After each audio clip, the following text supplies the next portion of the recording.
Bienvenidos a la lectura del libro El viaje final, cuidados de hospicio para Vaishnavas moribundos, escrito por Sangeeta Devidasi, Susan Pattinson y traducido al español por el grupo de Vaishnavas Care Latinoamérica. Esta lectura forma parte del círculo o club de lectura que se realiza todos los domingos de 9 a 10 a.m. Usualmente la lectura la realizan varios participantes y al final compartimos algunas reflexiones. Por esta ocasión, debido a detalles técnicos, vamos a realizar la lectura de corrido. Y bueno, para empezar, vamos a continuar con la lectura del capítulo 4, que es la página 92 del libro. Este capítulo se titula Enfermedades terminales y en él la autora ha abordado panoramas generales de distintas enfermedades terminales comunes como el síndrome de inmunodeficiencia adquirida, el Alzheimer, cáncer, diabetes, entre otras. Y para finalizar este capítulo, leeremos acerca de la esclerosis múltiple y la enfermedad de Parkinson. Posteriormente, en el capítulo 5, se abordará el tema del proceso del duelo. Y sin más preámbulos, vamos a comenzar. La esclerosis múltiple. La esclerosis múltiple, EM, es una enfermedad debilitante que afecta al cerebro y la médula espinal. Es una causa importante de discapacidad en adultos jóvenes, apareciendo por lo general entre las edades de 20 y 40 años. Es más común entre las mujeres que entre los hombres.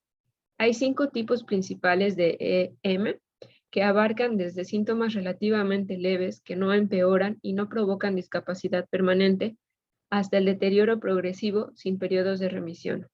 En un pequeño número de pacientes de EM, la enfermedad progresa rápidamente, provocando a veces discapacidad completa y la muerte a los pocos meses de su aparición. La EM provoca inflamación en porciones del sistema nervioso que causan la destrucción de las envolturas de mielina que recubren las fibras nerviosas. Ciertas áreas de esclerosis o cicatrización subsisten, inhibiendo las señales nerviosas. Esto puede comportar deterioro visual, debilitamiento muscular, entumecimiento, disminución en la coordinación, parálisis, temblores, incontinencia urinaria e intestinal, cambios de humor y dificultad para hablar. En estadios más avanzados, los pacientes pueden presentar olvido y confusión, que a veces se denomina demencia en la EM. Al escribir estas líneas, se desconocen las causas exactas de la EM, aunque muchas de las investigaciones señalan algunas posibilidades, entre las que se incluyen una infección viral de acción lenta y una respuesta autoinmune del sistema nervioso, significando que las células inmunes del cuerpo destruyen las células que producen la envoltura de la mielina, es decir, la cubierta de la fibra nerviosa. Las pruebas de diagnóstico pueden incluir un electroencefalograma, una punción lumbar, pruebas psicológicas y una tomografía computarizada TC. Enfermedad de Parkinson. La enfermedad de Parkinson es una enfermedad de desarrollo neurológico lento. En promedio, el deterioro avanza durante un periodo de 10 años. Los hombres suelen verse afectados en mayor número que las mujeres. El inicio suele ocurrir durante la mediana edad o después, aunque también puede ocurrir a edad más temprana. Se cree que la causa de esta enfermedad es una deficiencia de dopamina que impide que las células cerebrales realicen su función normal dentro del sistema nervioso central. La muerte suele producirse a causa de neumonía por aspiración u otro tipo de infección. Los síntomas van progresando, en general, hasta la rigidez muscular, calambres en el cuello, torso y piernas, temblores, dificultad para desplazarse, con caídas frecuentes, una voz monótona, aguda, falta de sensibilidad, falta de expresión facial, cuerpo inclinado hacia adelante, dificultades para tragar y la vista dirigida hacia lo alto. Se están llevando a cabo un gran número de investigaciones para descubrir una cura para la enfermedad de Parkinson, pero hasta el día de hoy no hay ninguna disponible. El tratamiento incluye medicamentos de reemplazo para los reducidos niveles de dopamina. A menudo esto reduce la gravedad de los síntomas.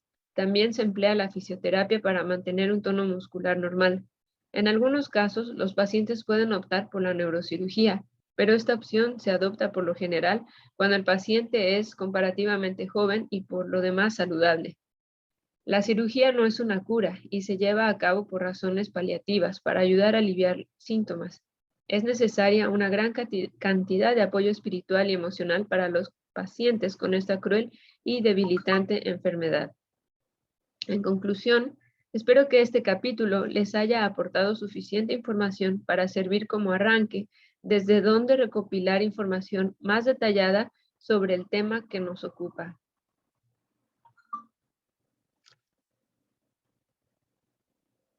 Capítulo 5. El proceso de duelo. El periodo entre el diagnóstico de una enfermedad terminal y el fallecimiento puede estar colmado de crecimiento espiritual y emocional significativo, no solo para el paciente, sino también para el cuidador y los familiares. Sería un logro notable si el sentimiento de paz que parece aflorar con la aceptación de la propia muerte o la de un ser querido pudiera obtenerse fácilmente sin demasiado esfuerzo. Desdichadamente, esto no siempre es así. Aceptar la muerte inminente puede provocar para el paciente tal ansiedad paralizante que los factores estresantes cotidianos llegan a parecer insuperables. La tensión no es exclusiva del paciente, también puede ser sufrida por el cuidador y demás familiares que pueden estar batallando con sus propios sentimientos de culpa, ira, resentimiento y miedo. Si ustedes como cuidadores están cansados, incluso exhaustos, es posible que estos sentimientos no se resuelvan fácilmente y conlleven cierta agitación emocional abrumadora. Se anima a todos los implicados en una situación de cuidados paliativos a reconciliarse con sus conflictos internos. También se hace necesario resolver conflictos no resueltos. Este remiendo interno y externo conduce a la apreciación de la compañía del otro y del tiempo limitado que nos queda con el otro. Esto es de especial importancia en el caso de los devotos. Como Vaishnavas, contamos afortunadamente con un caudal de conocimiento espiritual disponible con el que ayudar a trascender las adversidades materiales. Pero cada uno de nosotros avanza en solitario en su viaje espiritual y cada uno de nosotros tiene distintas necesidades. Para algunos, el cuidar a un ser querido moribundo y prepararse para la inevitable pérdida de dicho devoto puede suponer mayor turbulencia emocional que para otros. Resulta, por lo general, de gran ayuda eliminar el dolor emocional que puede provocar obstáculos en la vida espiritual. La experiencia de muchos Vaishnavas seniors de nuestro movimiento para la conciencia de Krishna confirma que el conflicto emocional no resuelto suele manifestarse, exigiendo resolución años después. Por esta razón, he incluido este capítulo para ofrecer una comprensión de lo que el paciente en fase terminal puede estar sintiendo desde el nivel emocional, así como para ayudar al cuidador en su crecimiento espiritual, emocional y espiritual en una situación durante las cuales las fuerzas se verán a menudo puestas a prueba. Como se ha descrito, el duelo empieza a menudo para el paciente en el momento del diagnóstico. De manera similar, los cuidadores y familiares puede que también comiencen el proceso de duelo en ese momento. De hecho, cualquiera que tenga alguna relación con el paciente y que vaya a sentir la pérdida tras su fallecimiento, experimentará duelo en algún nivel.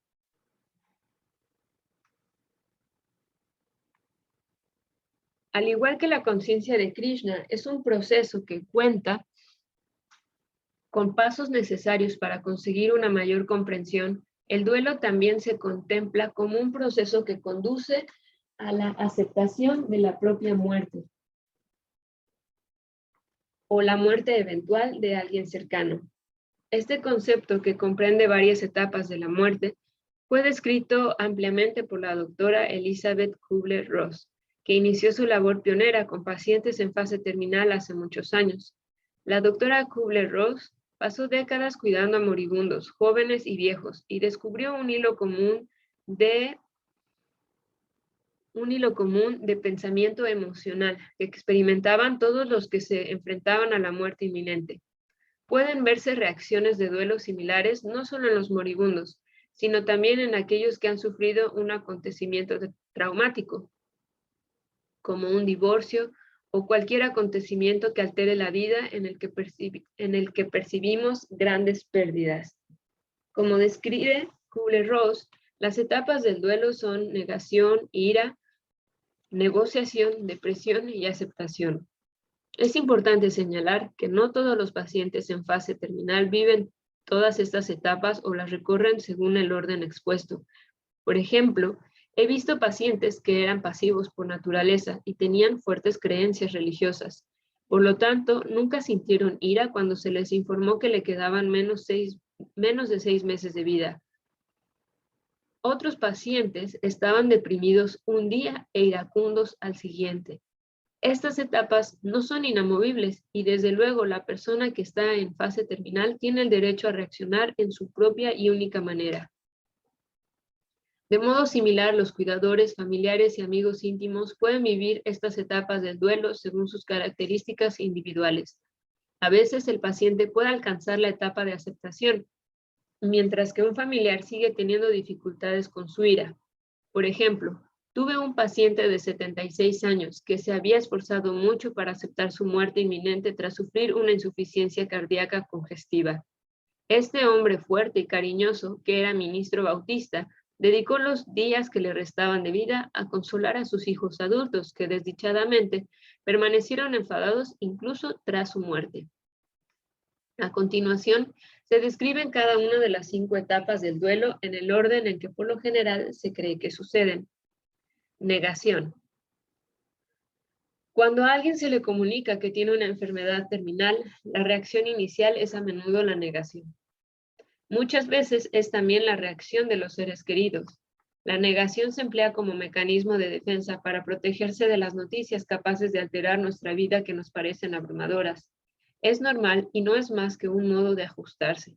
Tienes que recordar que los ajustes llevan tiempo. Puede que el paciente recién diagnosticado quiera evitar comunicar a nadie la enfermedad que padece o incluso evite el contacto con amigos o familiares por miedo a que estos mencionen su enfermedad. A menudo el paciente culpa al médico o afirma que los resultados de la prueba son falsos. Es corriente que el paciente en la etapa de la negación siga hablando sobre el futuro y haga planes para un lapso de tiempo que está más allá de su pronóstico. Un ejemplo de esto se dio cuando mi suegra estaba muriendo de cáncer de mama metastásico. Hizo un pedido de una colección de monedas que recibiría por correo cada mes durante un año. Obviamente no iba a vivir lo suficiente como para recibir toda la colección de monedas, pero su negación al respecto de la extensión de su cáncer influía mucho en sus acciones. Eventualmente, cuando su situación empeoró, sus intensas creencias religiosas le ayudaron a aceptar lo inevitable y llegó a estar muy tranquila con su situación. Sin embargo, aunque ella aceptó su destino, hubo algunos miembros de la familia que siguieron negando su situación. Se negaban a tomar parte del futuro plan de cuidados diario, afirmando: "No es preciso hablar de eso ahora, porque no va a necesitar cuidados constantes durante tanto tiempo". Afirmaciones como estas son corrientes cuando los familiares tienen dificultades a la hora de aceptar la realidad de la situación. Mi experiencia con los familiares en cuidados paliativos ha sido que, en general, si están acostumbrados a la fórmula "no hablemos de eso", esa misma actitud persistirá incluso cuando un miembro de la familia enferme y se encuentre en fase terminal. La negación obra como un tipo de barrera que mantiene a la persona a salvo de la impactante realidad de la muerte inminente. Amigos y familiares bien intencionados pueden creer que es beneficioso alentar al paciente a afrontar la realidad. Pero es cruel Perdón, pero es cruel forzar a alguien a afrontar unas noticias tan duras antes de estar preparado. La doctora Kubler-Ross recomienda que se respondan honestamente las preguntas del paciente, pero que no demos información sobre lo que el paciente no haya preguntado, pues posiblemente no está preparado para escucharla. Un paciente enfermo en fase terminal sentirá gradualmente la pérdida en muchos niveles, incluida la pérdida de las capacidades físicas y la independencia de llevar a cabo incluso las tareas más íntimas.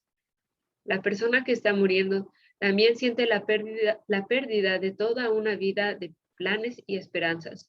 El doctor Peter Kay remarca poderosamente este extremo al afirmar: descartar las esperanzas y los sueños futuros pueden resultar más difícil que abandonar objetos que realmente existen. Como devotos, puede que estemos ansiosos de que el paciente acepte su situación terminal de modo que pueda iniciar la actividad de prepararse espiritualmente para la muerte. Pero en el caso del cuidador, ha de ser paciente una vez más llegado este momento.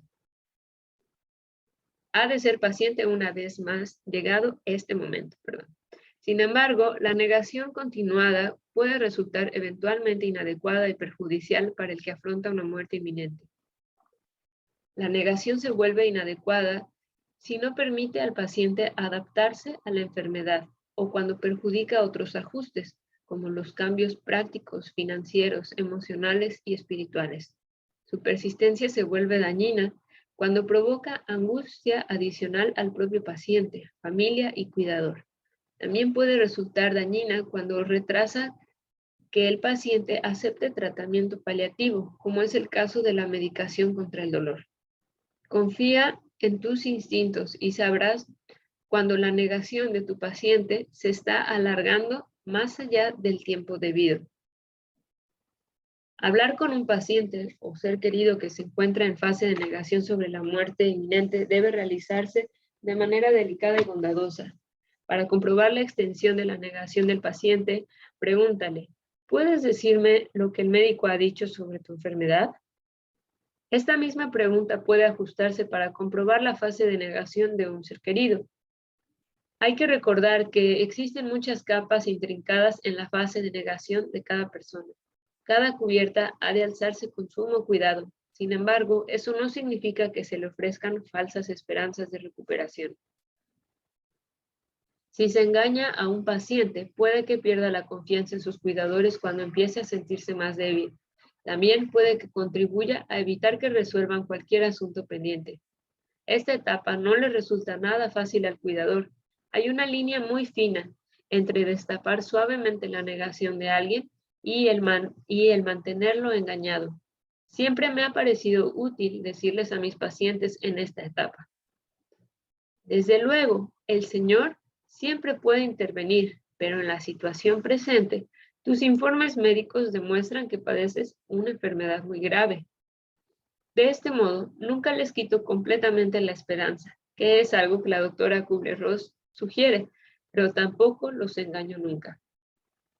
Debe señalarse que la paciente a veces hace gala de lo que se da en denominar una intelectualización, que es la habilidad del paciente de describir los aspectos técnicos relativos a su enfermedad sin conectarse a la misma a un nivel emocional.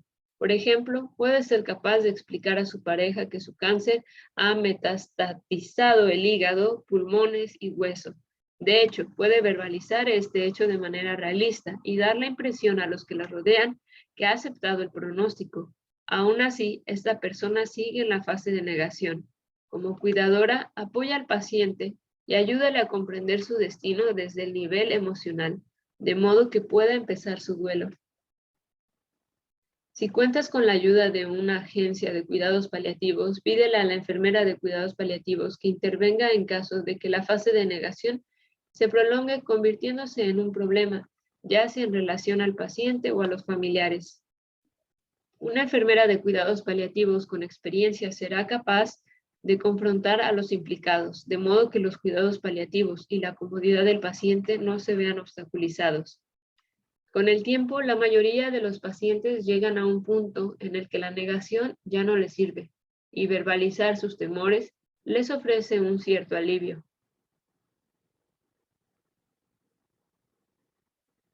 Ira. A menudo la persona pasa de la etapa de negación a la de ira, pero vuelvo a repetir, no siempre es así. De todas las etapas del proceso de duelo, la ira puede ser la más difícil de afrontar, tanto para la persona que siente la ira como para aquellos que son los receptores de la misma.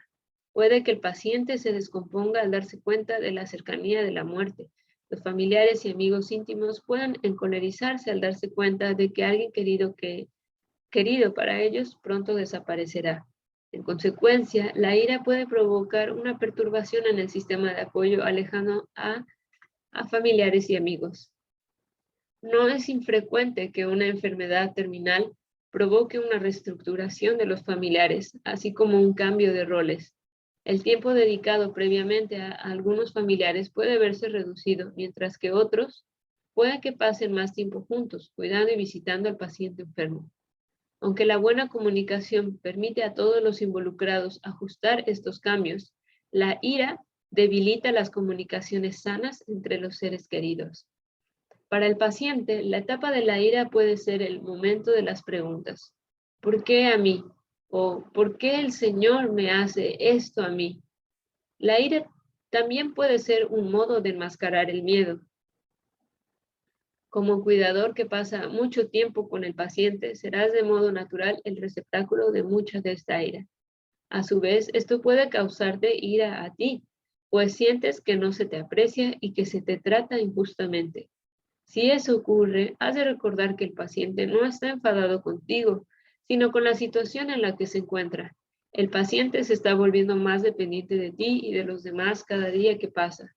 Esta sensación de impotencia puede resultar insoportable a veces y puede manifestarse por medio de ataques de ira. Recuerda que dichos ataques son una señal de que el paciente está pasando por el proceso de duelo. Intenta imaginar cómo reaccionarías tú en una situación similar. Es especialmente importante durante esta etapa que tú, el cuidador, reciba asistencia de otros de modo que puedas salir de la situación de tanto en tanto, reflexionar y luego recuperar tus responsabilidades de cuidador calmado. Negociación. Habitualmente, la siguiente etapa en el proceso de duelo es cuando la persona hace promesas o intenta llegar a algún tipo de acuerdo con el fin de prolongar la vida. En cierto sentido, lo que el paciente en fase terminal está haciendo es negociar un aumento de tiempo.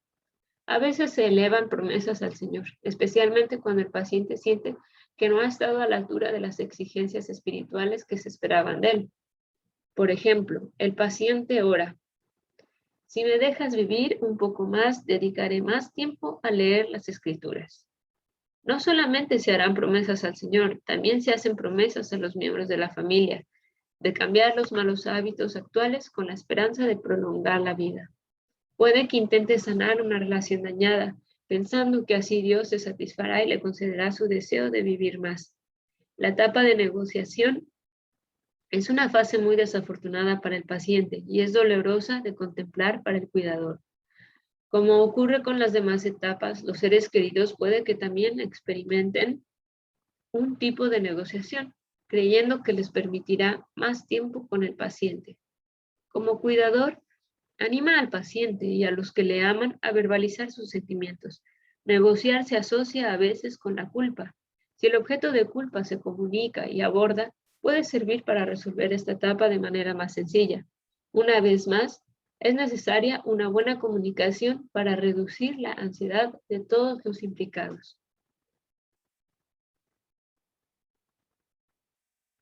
Depresión. Tras la etapa de la negociación, el paciente en fase terminal y también sus familiares pueden deprimirse.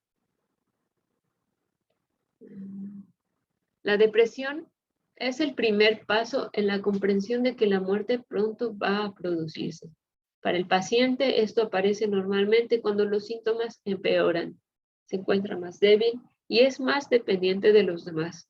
Es el momento en el que sufrirá un tremendo sentimiento de pérdida al percatarse del aumento de su dependencia.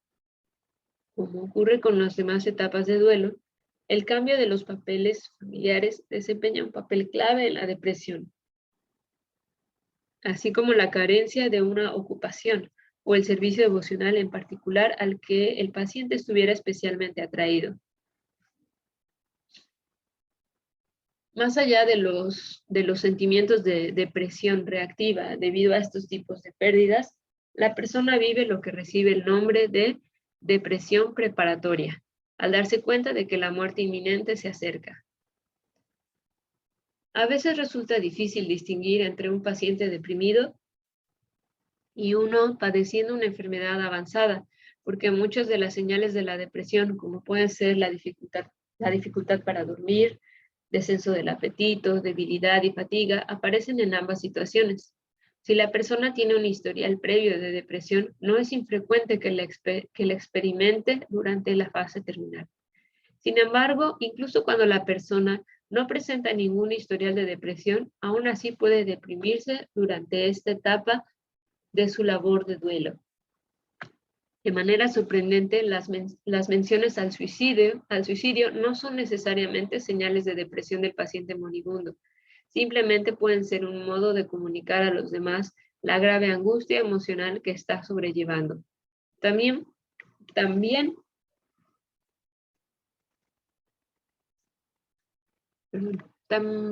puede ser un intento de retener algún tipo de control sobre su vida. Sin embargo, cualquier comentario relativo a quitarse la vida ha de ponerse de inmediato en conocimiento de la familia y del personal de cuidados paliativos.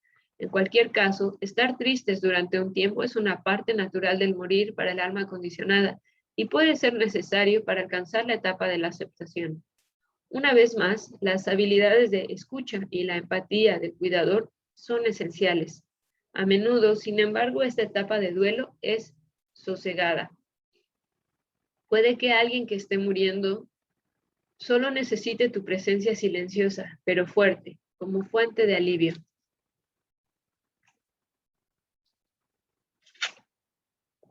Aceptación.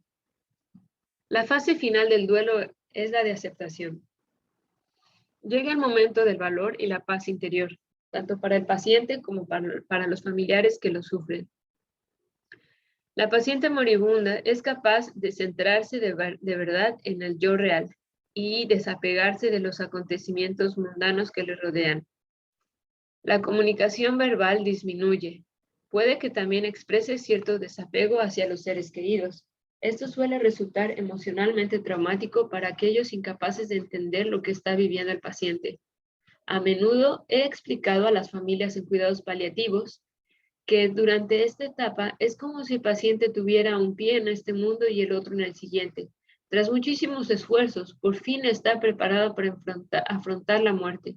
Siempre me asombra observar al paciente que ha logrado de modo favorable llegar a ese estado de conciencia.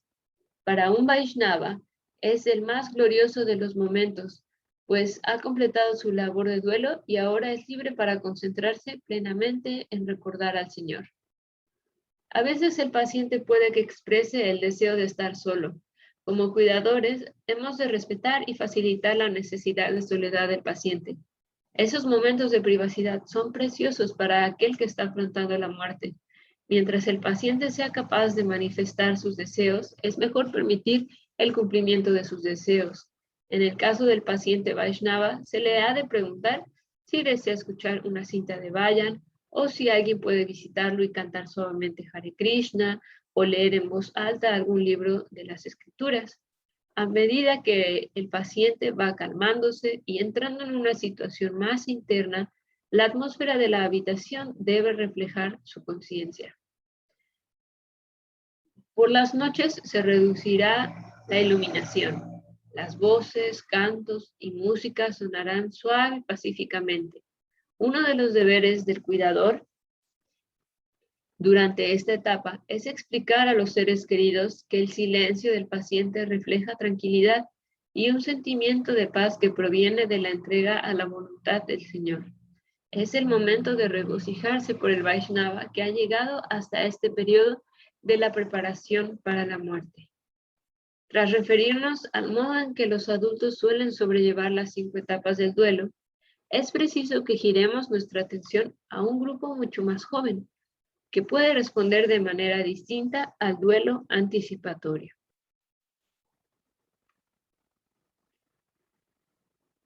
Cuando hay menores afectados por el duelo.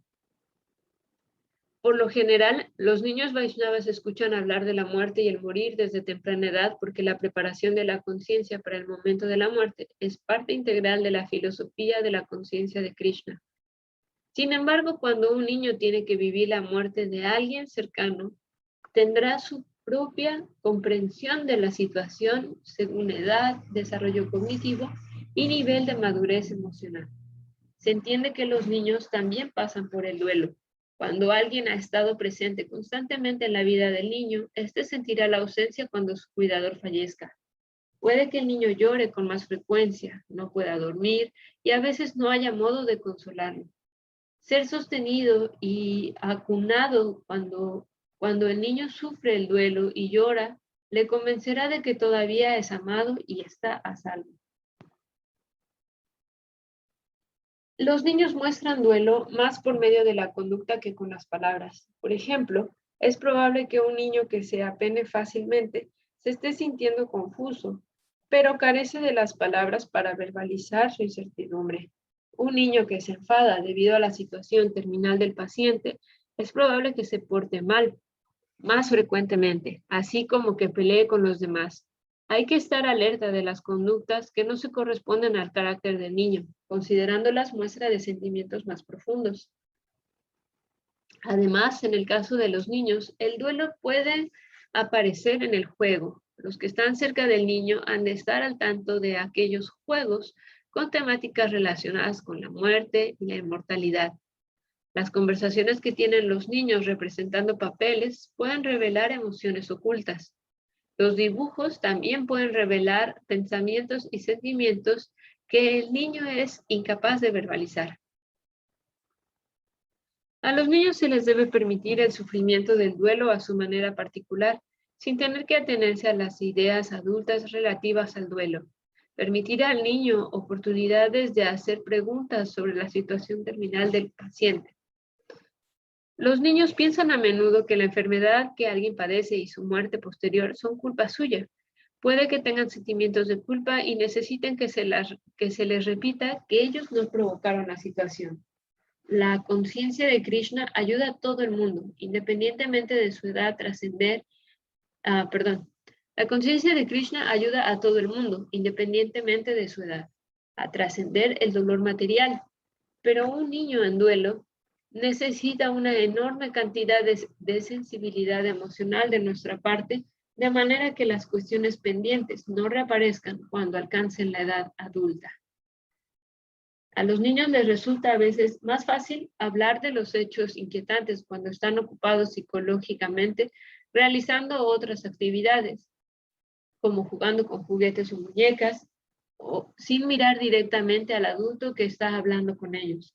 Por ejemplo, puedes encontrar un momento oportuno para hablar de lo que le preocupa sobre la enfermedad de un ser querido mientras el niño está dibujando o coloreando. Si el niño sigue un ritual a la hora de acostarse, como la lectura de cuentos o hablar de lo sucedido durante el día, puede que ese momento se sienta más seguro y más dispuesto para compartir pensamientos y sentimientos. Puesto que la etapa de desarrollo del niño afecta su concepto de la muerte, incluye los siguientes resúmenes de distintos grupos de edad, su comprensión cognitiva de la muerte y las posibles señales de aflicción.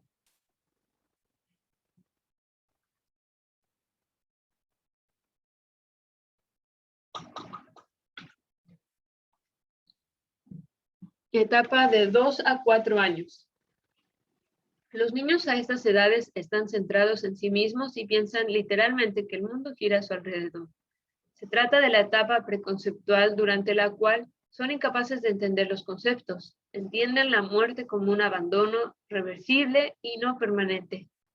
Las ansiedades se muestran mediante la regresión a ciertas conductas, como pedir que les den alimento en la boca, beber de una botella y no del vaso, y mojar la cama.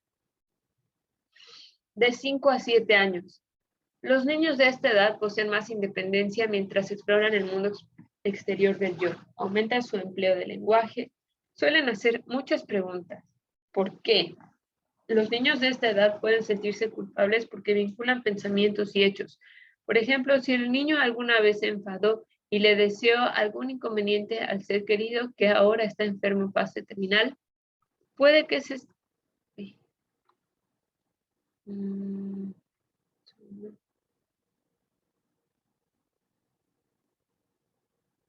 puede que se sienta responsable de provocar la enfermedad del paciente. Se trata de una edad durante la cual las fantasías se confunden con la realidad. Se piensa que la muerte es reversible. Las ansiedades pueden descubrirse a través de juegos de rol. Los niños de esta edad pueden tener pesadillas y mostrarse más violentos en sus juegos.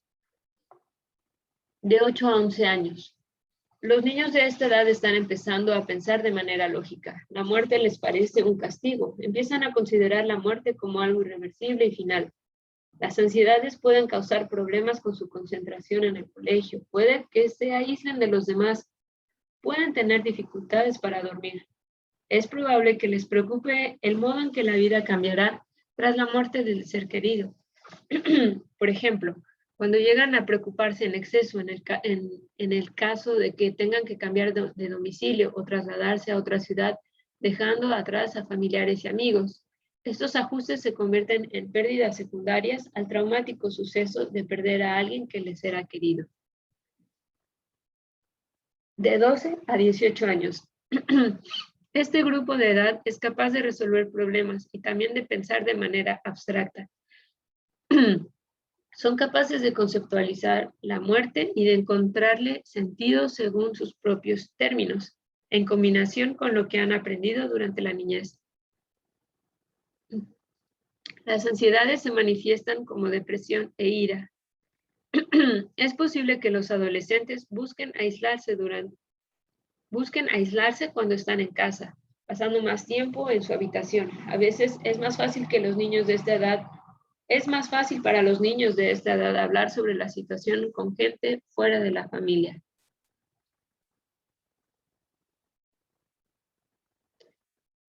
Es importante darse cuenta de que los niños sufren el duelo en ciclos a lo largo de la infancia. De hecho, su labor de duelo puede que continúe durante el resto de sus vidas.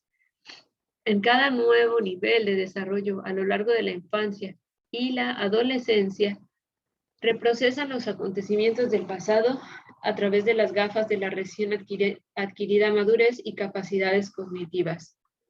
Por ejemplo, un bebé que pierde un padre puede que vuelva a experimentar su duelo cuando empiece a desarrollar habilidades lingüísticas y sea capaz de verbalizar sus sentimientos de pérdida. Es posible que al llegar a la adolescencia vuelva a procesar la pérdida, haciendo uso de su recién desarrollada capacidad de pensamiento abstracto. Los hitos importantes en la vida harán que el sentimiento de pérdida reaparezca. Cumpleaños, graduaciones escolares, matrimonios y demás ritos de transición suelen ser tristes recordatorios del ser querido ausente.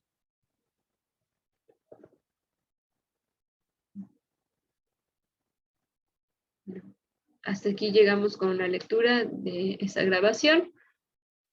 Los invitamos a seguirse conectando los domingos para continuar. En el próximo encuentro se finalizará este capítulo que contiene este apartado sobre la función del cuidador. Y posteriormente continuaremos con el capítulo 6, la gestión del dolor y el uso de medicamentos alopáticos. Bueno. Les damos las gracias y los esperamos en nuestro próximo encuentro. Hare Krishna.